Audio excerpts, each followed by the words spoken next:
Okay, I'm Bri and this is Anna. Hello. And we just got back from the Women of Letters event in Brisbane.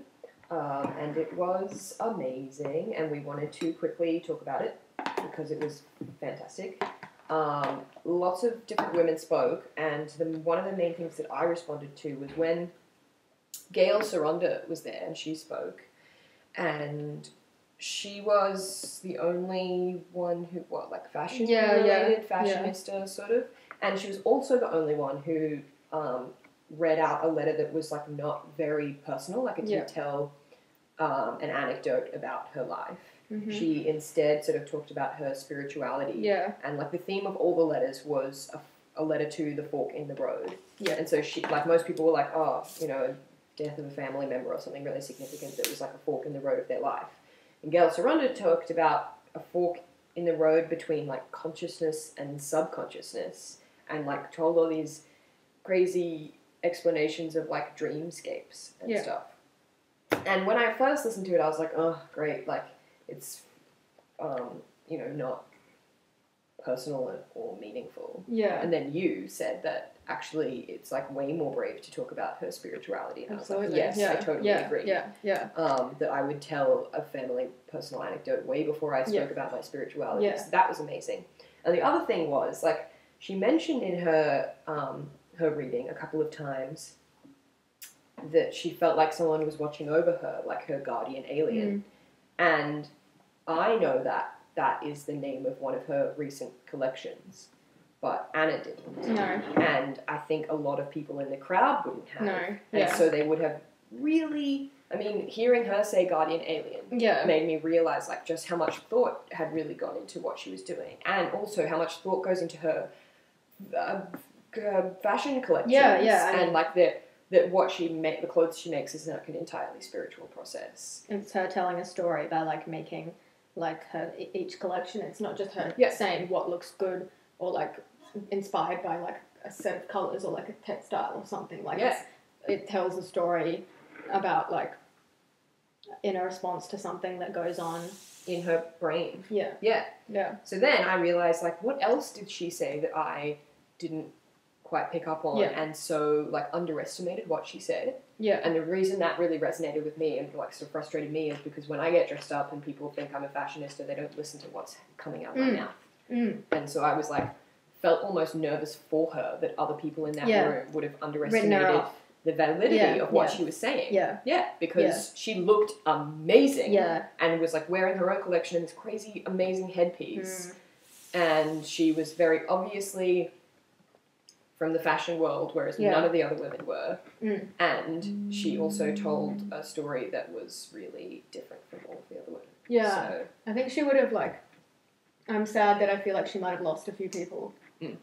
But, like, really if you really pay attention to what she was saying, you know, it wasn't just, like, she wasn't just dribbling on about something. Like, it was a really important thing. And it sounded beautiful. Like, it was a good piece of writing from someone that's not a writer. It was written really well. I didn't know, it shocked me. It's not what I was expecting. Yeah. So that's, like, the main thing that I really felt.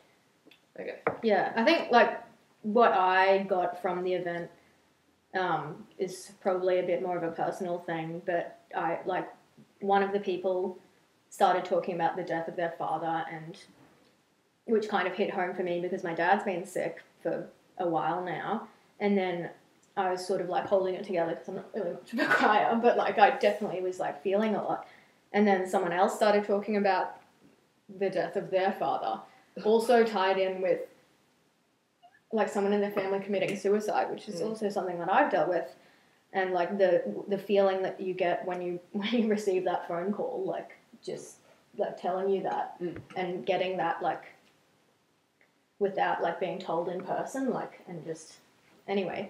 Like you're just having an average day. And you just go, missed call from mum, like, hey mum, what's up? Like, anyway.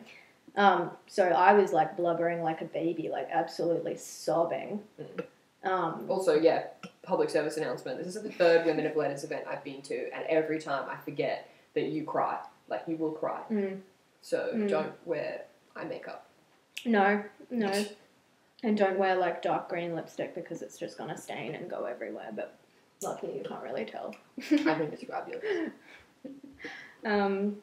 What else was good?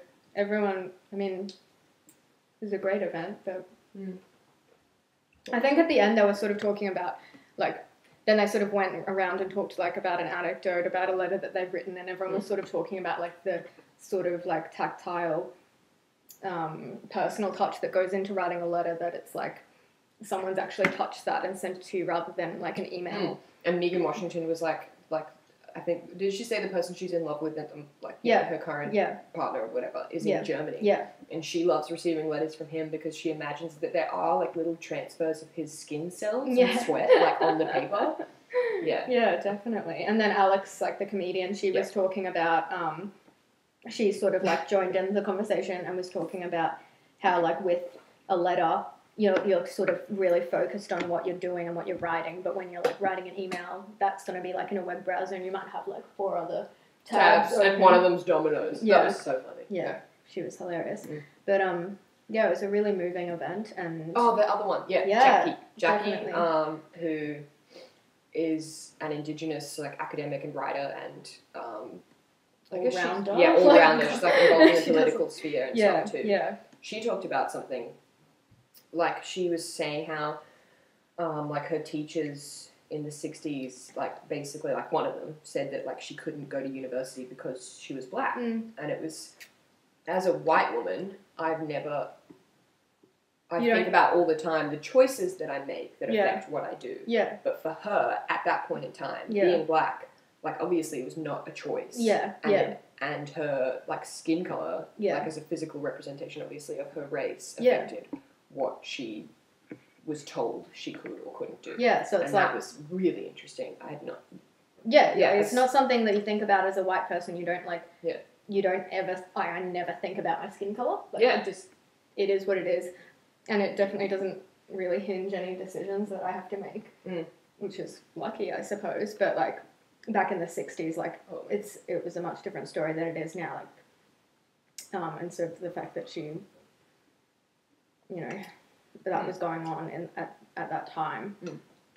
Yeah, that was really eye-opening. It was good. Yeah. Like, it's just that unconscious decision that is a decision. Like, it's, I know, do you know what I mean? No.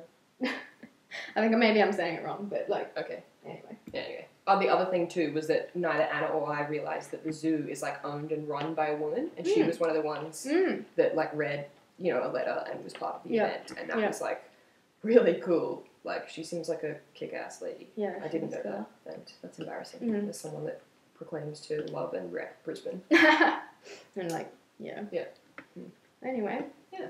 So, it was great.